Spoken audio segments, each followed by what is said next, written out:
Hello everyone. We are here to discuss some important facts pertaining to mental health.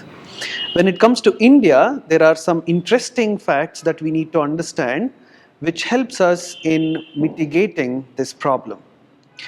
India has shown some significant track records in the spike in mental health problems, which is definitely not a good news. However, when we go deep into the matter, there are some interesting facts that probably helps us in dealing with the problem.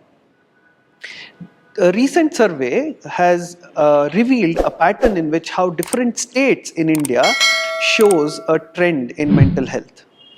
For instance, states like Karnataka, Kerala, and Tamil Nadu seem to having a lot of anxiety-related issues, whereas depressive traits are found mostly in the northern part of India.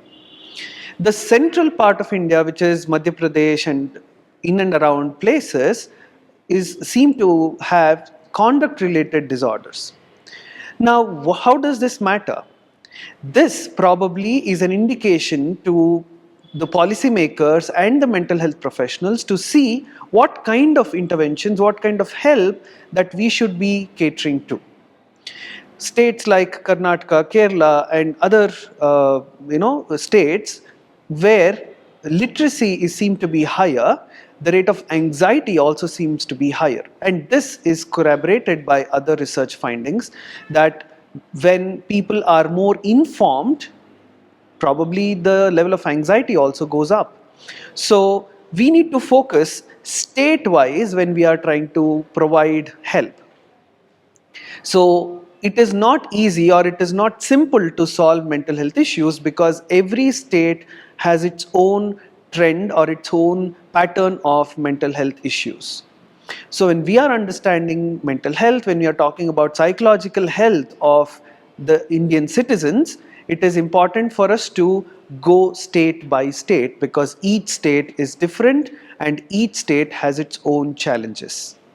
So we need to look deeper into this research to find out how each of these states perform and what are some of the common factors that can contribute to particular kind of disorders.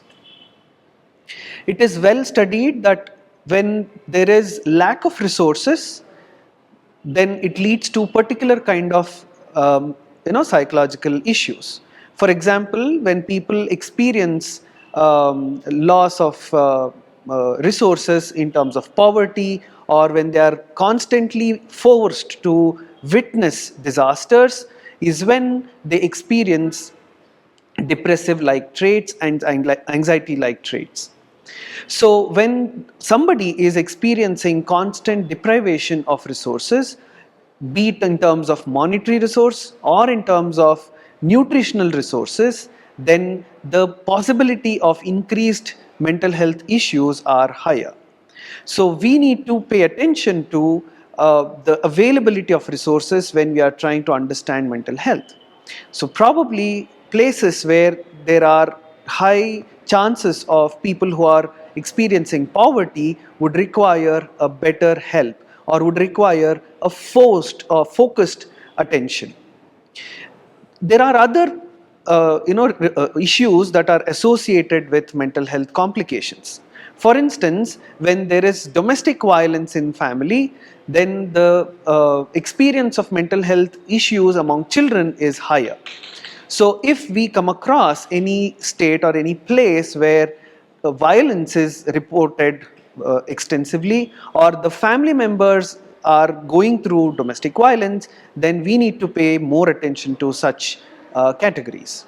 So when we are understanding mental health, it is absolutely important to understand the demographics of the country, the state in which people reside, and the kind of challenges that they face, so that it becomes easier for us to understand and help them with their mental health requirements. Let us meet again in the following videos with few more information.